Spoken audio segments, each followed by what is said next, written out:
Hello students, मैं Patel sir NGO inter college गराई से। इस वीडियो में हम क्लास 12 का हिंदी हम पढ़ेंगे। इसमें हम कैकेयी का अनुताप पाठ से लिया गया है, इसको हम पढ़ेंगे। पहले इसको पढ़ लिया जाए। यह सच है तो अब लौट चलो तुम घर को, चौंक सब सुनकर अटल कैकेयी स्वर को।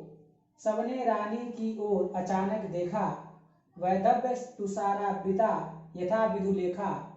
बैठी थी अचल तथापि असंख्य तरंगा, वह सिंही अवधि हहा गोमुखी गंगा। हाँ जनकर भी मैंने न भरत को जाना, यह सुन ले तुमने स्वयं अभी यह माना। यह सच है तो फिर लौट चलो घर भैया, अपराधीन मैं हूं तात तुम्हारी मैया। तो सबसे पहले हम इसका संदर्भ लिखेंगे। तो प्रस्तुत पद्यांश हमारे हिंदी पाठ्य पुस्तक के काव्य खंड में संकलित कैकेयी का अनुताप नामक शीर्षक से लिया गया है, जिसके रचयिता राष्ट्र कवि मैथिली शरदगुप्त जी हैं। ये आपका संदर्भ हो गया। प्रसंग में प्रस्तुत पद में माता कैकेयी राम से वापस घर लौट आने की बात करती हैं, इसका वर्णन किया गया है। व्याख्या देखिए। यह सच है तो अब लौट चलो तुम घर को। माता कैकेयी भरत से कहती हैं कि अगर यह सत्य है कि मैं भरत को न जान सकी तो तुम वापस लौट चलो, क्योंकि जब भरत ही अयोध्या की राजगद्दी स्वयं स्वीकार नहीं कर रहा है, मैंने उसके लिए ही तुम्हें वन गमन का आदेश दिया था या दिलवाया था। तो जब वह राज लेने को तैयार नहीं हो रहा है तो तुम वापस फिर अयोध्या लौट आओ। यह सुनकर चौक सब सुनकर अटल कैकेयी स्वर को। यह सब चूंकि अयोध्यावासी भी उनके साथ गए थे लोग जंगल में वापस राम को लाने के लिए, यह सब सुन करके सब लोग आश्चर्यचकित होकर के कैकेयी को देखते हैं। सबने रानी की ओर अचानक देखा, सबने रानी की ओर अचानक देखा। वैदव्य तुषारा वृत यथा विदुलेखा।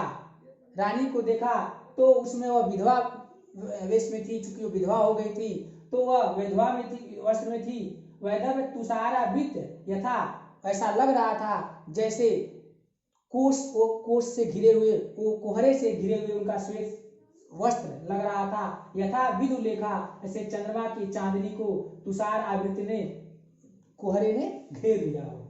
बैठी थी अचल तथापि असंख्य तरंगा, वह बैठी थी फिर भी उनके मन में असंख्य तरंगें उठ रही थी। वह सिंही अवधि हहा गोमुखी गंगा, पहले तो वह शेरनी की भांति थी, लेकिन अब वह असहनीय दयनीय सी दिखाई दे रही हैं और उनका चेहरा गाय की तरह पवित्र निरीह दिखाई दे रहा था। हाँ जनकर भी मैंने न भरत को जाना, वह कह रही थी कि मैंने हाँ जनकर मतलब पैदा करके, मतलब भरत को पैदा करके भी, या क्या कहते हैं, भरत को जन्म देकर भी, हाँ जनकर भी भरत को जन्म कर मतलब जन्म देकर भी मैंने न भरत को जाना, मैंने भरत के स्वभाव को न जान पाई, मैं भरत के भातृत्व प्रेम को नहीं जान पाई, और मैंने भरत के लिए राजगद्दी महाराज से मांग लिया। यह सुन ले तुमने स्वयं अभी माना, हे राम मेरे पुत्र राम, तुम यह जान लो, तुमने अभी अपनी वाणी से कहा, अपने मुख से कहा है कि मैं भरत को न जान सकी, और जब तुम यह मानते हो कि मैंने भरत को न जाना तो फिर यह सच है, अगर यह सच है कि मैं भरत को न जान सकी तो फिर क्यों इस वनवास का जीवन व्यतीत कर रहे हो। लौट चलो अपने घर, फिर लौट चलो।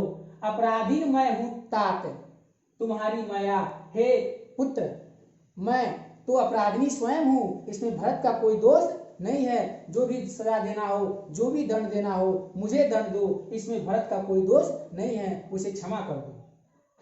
ये आपका व्याख्या हो गया। काव्यगत संदर्भ में भाषा जो है परिष्कृत खड़ी बोली है, छंद जो है मदाक्रांतरा छंद है, गुण इसमें प्रसाद गुण है। और अलंकार में इस वाक्य पद में उपमा अलंकार, रूपक अलंकार और उत्प्रेक्षा अलंकार, इन तीनों अलंकारों का इसमें प्रयोग किया गया है।